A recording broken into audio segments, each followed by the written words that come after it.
दोस्तों, chart pattern के course का यह तीसरा एपिसोड है। इस वीडियो में हम डिस्कस करेंगे न्यूट्रल चार्ट पैटर्न के बारे में। न्यूट्रल चार्ट पैटर्न उसे कहते हैं कि जिस पैटर्न के बनने के बाद हम प्रिडिक्ट नहीं कर सकते कि आगे प्राइस ऊपर जाएगा या फिर नीचे। हमें किसी ब्रेकआउट या ब्रेकडाउन का वेट करना पड़ेगा। ऐसी पैटर्न को हम न्यूट्रल चार्ट पैटर्न बोलते हैं। आपकी फर्स्ट न्यूट्रल चार्ट पैटर्न है सिमेट्रिकल ट्रायंगल।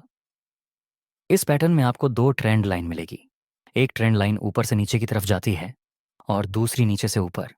जहां दोनों ट्रेंड लाइन मिलती है उसे एरिया को हम अपेक्स बोलते हैं। इस पैटर्न में प्राइस एंड में नैरो हो जाता है, जैसे कि यहां पर प्राइस शुरुआत में ऊपर जा रहा था, फिर नीचे आता है, फिर ऊपर जाता है, जहां ये हाई ब्रेक नहीं हो पाता और प्राइस रिवर्स हो जाता है। सो हम ये दो पॉइंट को टच करके एक ट्रेंड लाइन बना देंगे जो कि रेसिस्टेंस का काम करेगी, और ये दो पॉइंट को टच करके हम एक दूसरी ट्रेंड लाइन बना देंगे जो कि सपोर्ट का काम करेगी इस पैटर्न की। एक कंडीशन है कि यह पैटर्न में ये दोनों ट्रेंड लाइन को प्राइस मिनिमम दो बार तो टच करना ही चाहिए। अब यहाँ हमें वेट करना है। अगर प्राइस इस सपोर्ट वाली ट्रेंड लाइन को नीचे की तरफ ब्रेक डाउन कर दिया तो हम सेल साइड की अपॉर्चुनिटी फाइंड करेंगे, और अगर प्राइस ने इस रेसिस्टेंस वाली ट्रेंड लाइन को ऊपर की तरफ ब्रेकआउट कर दिया है तो हम बाय साइड की अपॉर्चुनिटी फाइंड करेंगे। आगे प्राइस ने इस अपर ट्रेंड लाइन को ब्रेकआउट कर दिया तो हम यहाँ से प्रिडिक्ट कर सकते हैं कि आगे से प्राइस ऊपर जा सकती है। चलिए इसका एक दूसरा एग्जाम्पल देखते हैं। यहाँ भी प्राइस नीचे आ रहा था, उसके बाद हमें एक सिमेट्रिकल ट्रायंगल पैटर्न की फॉर्मेशन मिली। यहाँ से दो पॉसिबिलिटी हो सकती है, या तो प्राइस इस रेसिस्टेंस वाली ट्रेंड लाइन को ब्रेक करके ऊपर चला जाए, या फिर प्राइस इस सपोर्ट वाली ट्रेंड लाइन को ब्रेक करके नीचे चला जाए। आगे प्राइस ने इस सपोर्ट वाली ट्रेंड लाइन को नीचे की तरफ ब्रेक डाउन कर दिया है। अब हम यहाँ से प्रिडिक्ट कर सकते हैं कि आगे से प्राइस नीचे गिर सकता है। चलिए इस पैटर्न के पीछे की साइकोलॉजी समझते हैं। यहाँ प्राइस ऊपर जा रहा था, फिर नीचे गिरता है और रिवर्स होके ऊपर जाने की कोशिश करता है, लेकिन ये लेवल ब्रेक नहीं हो पा रहा। मतलब अभी यहाँ बायर्स थोड़े कमजोर हुए हैं। नेक्स्ट प्राइस फिर रिवर्स होकर नीचे गिरता है, लेकिन यहाँ भी प्राइस ने इस लेवल को ब्रेक नहीं किया और फिर से रिवर्स हो गया। मतलब हर बार बायर्स बाय करने में अपना इंटरेस्ट नहीं दिखा रहे और सेलर्स भी सेल करने में अपना इंटरेस्ट नहीं दिखा रहे हैं। इसलिए हम इस पैटर्न में थोड़ा वेट करते हैं कि जिस डायरेक्शन में ब्रेकआउट मिलेगा उसी डायरेक्शन में हम ट्रेड करेंगे, क्योंकि फिलहाल तो ना ही बायर्स अपना इंटरेस्ट दिखा रहे हैं और ना ही सेलर्स। नेक्स्ट प्राइस ने इस रेसिस्टेंस को ऊपर की तरफ ब्रेकआउट कर दिया। अब हम बोल सकते हैं कि अभी यहाँ नए फ्रेश बायर्स बाय करने में अपना इंटरेस्ट दिखा रहे हैं।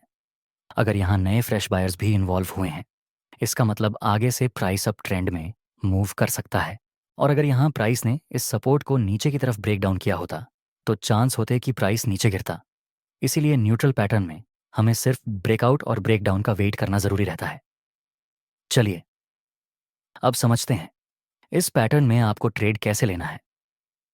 देखिए, यहाँ प्राइस शुरुआत में डाउन ट्रेंड में था, उसके बाद हमें एक सिमेट्रिकल ट्रायंगल पैटर्न की फॉर्मेशन मिली। ये ट्रेंड लाइन रेजिस्टेंस का काम करेगी और ये ट्रेंड लाइन सपोर्ट का काम करेगी। अगर प्राइस इस रेजिस्टेंस को ब्रेक करेगा तो हम बाय में एंट्री करेंगे। अगर प्राइस इस सपोर्ट को ब्रेक करेगा तो हम सेल में एंट्री करेंगे। नेक्स्ट प्राइस इस ट्रेंड लाइन को ऊपर की तरफ ब्रेक कर देता है। इसका मतलब अभी यहाँ धीरे धीरे बायर्स कंट्रोल ले रहे हैं, लेकिन फिर भी हम रिटेस्ट का वेट करेंगे। नेक्स्ट प्राइस आता है इस ट्रेंड लाइन के पास, जो कि पहले रेजिस्टेंस का काम करती थी, अब वह आगे जाकर सपोर्ट का काम करेगी। वहां पर हमें एक बुलिश और कंफर्मेशन कैंडल का सिग्नल मिला। अब हम यहाँ पर बाय में एंट्री कर सकते हैं। हमारा स्टॉप लॉस रहेगा यहाँ, और प्रॉफिट टारगेट के लिए हम ये पॉइंट और ये पॉइंट के बीच में जितना गैप होगा उतना टारगेट रख सकते हैं। नेक्स्ट हम देखें तो हमारा प्रॉफिट टारगेट कंप्लीट हो चुका। चलिए अभी मैं आपको वह पैटर्न सिखाता हूँ जो मैं सबसे ज़्यादा यूज़ करता हूँ और मेरी फेवरेट है। मैं बात कर रहा हूँ राइजिंग चैनल के बारे में, जो कुछ ऐसी दिखती है जिसमें दो ट्रेंड लाइन रहेंगी। लोअर ट्रेंड लाइन सपोर्ट का काम करेगी और ऊपर ट्रेंड लाइन रेजिस्टेंस का काम करेगी। यहाँ प्राइस बार बार ये दोनों ट्रेंड लाइन के बीच में मूव करेगा। जनरली ये पैटर्न बुलिश ट्रेंड में बनती है।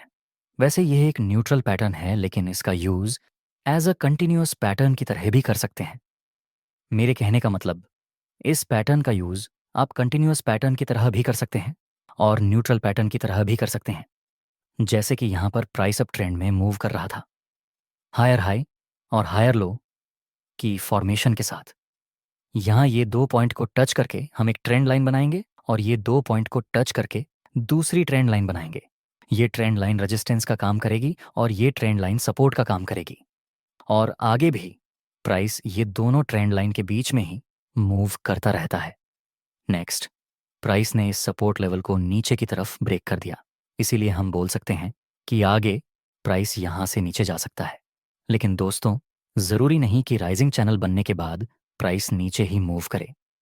प्राइस यह ट्रेंड लाइन को ब्रेक करके ऊपर भी जा सकता है, इसलिए आपको इसमें ब्रेकआउट और ब्रेकडाउन का ध्यान रखना है। नेक्स्ट एग्जाम्पल, यहाँ भी प्राइस हायर हाई और हायर लो की फॉर्मेशन के साथ ऊपर जा रहा था। ये 2 पॉइंट को टच करके एक ट्रेंड लाइन बनाएंगे और यह 2 पॉइंट को टच करके हम दूसरी ट्रेंड लाइन बनाएंगे।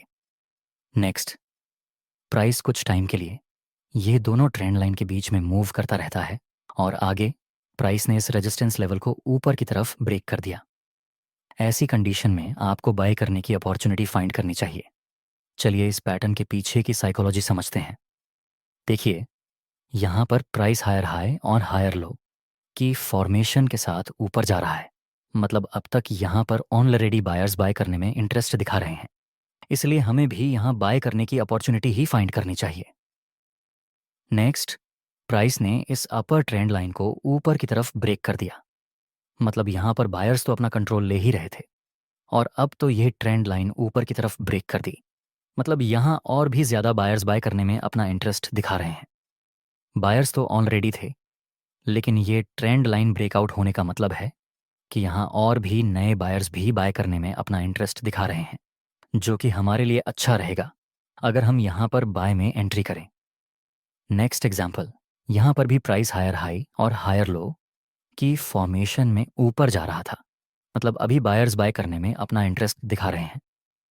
नेक्स्ट, प्राइस ने इस सपोर्टिव ट्रेंड लाइन को नीचे की तरफ ब्रेक कर दिया, इसका मतलब अब यहाँ लोग ज़्यादा बाय करने में अपना इंटरेस्ट नहीं दिखा रहे हैं, इसलिए ऐसी कंडीशन में हमें सेल करने की अपॉर्चुनिटी फाइंड करनी चाहिए। नेक्स्ट, प्राइस नीचे गिरता है। चलिए समझते हैं इस पैटर्न में आपको ट्रेड कैसे लेना है। इस पैटर्न में आप 2 तरह से ट्रेड ले सकते हैं। एग्जाम्पल से समझते हैं। यहाँ पे प्राइस अप ट्रेंड में मूव कर रहा था। ये ट्रेंड लाइन रेजिस्टेंस का काम करेगी और ये ट्रेंड लाइन सपोर्ट का काम करेगी। यहाँ प्राइस अप ट्रेंड में है, तो हम वेट करेंगे कि प्राइस इस सपोर्ट के पास आकर कोई बुलिश कैंडल का सिग्नल दे, उस समय हम बाय में एंट्री कर सकते हैं।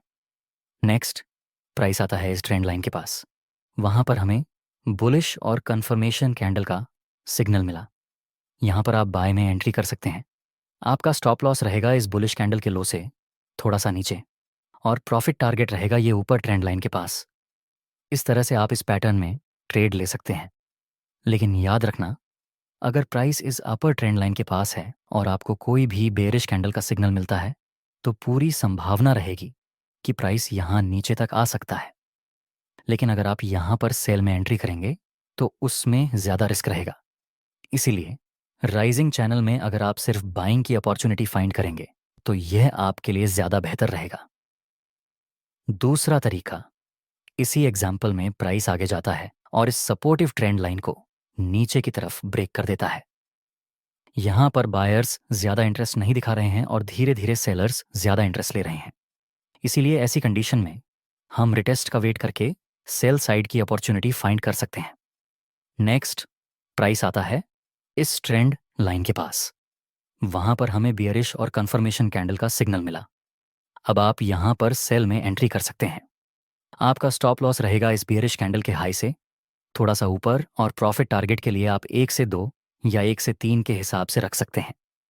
नेक्स्ट, प्राइस नीचे गिरता है और उसके साथ हमारा प्रॉफिट टारगेट भी कंप्लीट हो चुका है। आपकी नेक्स्ट पैटर्न है फॉलिंग चैनल। जनरली ये पैटर्न डाउन ट्रेंड में बनती है। इसमें भी 2 ट्रेंड लाइन रहेंगी। अपर ट्रेंड लाइन रेजिस्टेंस का काम करेगी, लोअर ट्रेंड लाइन सपोर्ट का काम करेगी। ये पैटर्न भी न्यूट्रल पैटर्न का काम करेगी और कंटिन्यूएशन पैटर्न की तरह भी काम करेगी। एग्जाम्पल के लिए, यहाँ पर प्राइस डाउन ट्रेंड में लोअर लो और लोअर हाई के स्ट्रक्चर में नीचे आ रहा था। तो हम ये 2 पॉइंट को टच करके एक ट्रेंड लाइन बनाएंगे, और ये 2 पॉइंट को टच करके हम एक दूसरी ट्रेंड लाइन बनाएंगे। ये ट्रेंड लाइन सपोर्ट का काम करेगी और यह ट्रेंड लाइन रेजिस्टेंस का काम करेगी। नेक्स्ट, प्राइस इस ट्रेंड लाइन के बीच में कुछ टाइम के लिए मूव करता है। उसके बाद यह रेजिस्टेंस वाली ट्रेंड लाइन को प्राइस ऊपर की तरफ ब्रेक कर देता है। अब हम आगे से प्रेडिक्ट कर सकते हैं कि आगे से प्राइस ऊपर जा सकती है, और अगर बाय चांस प्राइस ने इस लोअर ट्रेंड लाइन को नीचे की तरफ ब्रेक किया होता, तो हम प्रेडिक्ट करते कि प्राइस यहाँ से नीचे की तरफ सकती है।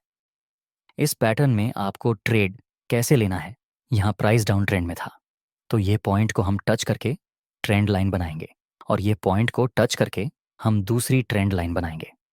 डाउन ट्रेंड है तो हम सिर्फ सेलिंग की अपॉर्चुनिटी फाइंड करेंगे। नेक्स्ट, प्राइस इस रेजिस्टेंस के पास आता है और बियरिश और कंफर्मेशन का सिग्नल देता है। अब हम यहाँ पर सेल में एंट्री कर सकते हैं। हमारा स्टॉप लॉस रहेगा यहाँ, और प्रॉफिट टारगेट के लिए हम यह ट्रेंड लाइन का यूज करेंगे। नेक्स्ट, हम देखें तो हमारा प्रॉफिट टारगेट कंप्लीट हो चुका है। नेक्स्ट, प्राइस ने इस सपोर्ट वाली ट्रेंड लाइन को नीचे की तरफ ब्रेक कर दिया। अब हम बोल सकते हैं कि यहाँ पर सेलर्स सेल करने में थोड़ा ज़्यादा इंटरेस्ट दिखा रहे हैं, इसलिए हम यहाँ पर सेल की अपॉर्चुनिटी ही फाइंड करेंगे। नेक्स्ट, प्राइस इस ट्रेंड लाइन के पास आता है जो कि पहले सपोर्ट का काम करती थी, अब रेजिस्टेंस का काम करेगी। वहाँ पर हमें फिर से बियरिश और कंफर्मेशन कैंडल का सिग्नल मिला। अब हम यहाँ पर भी सेल एंट्री कर सकते हैं। हमारा स्टॉप लॉस थोड़ा सा ऊपर, और प्रॉफिट टारगेट के लिए हम 1 से 2 या फिर 1 से 3 के रिस्क रिवॉर्ड रेशियो के साथ काम कर सकते हैं। नेक्स्ट, हमारा प्रॉफिट टारगेट कंप्लीट हो चुका है। दोस्तों, कमेंट में ज़रूर बताना कि आपको ये वीडियो कैसा लगा, और अगर आपने हमारे चार्ट पैटर्न के दूसरे एपिसोड नहीं देखे तो एक बार उनको ज़रूर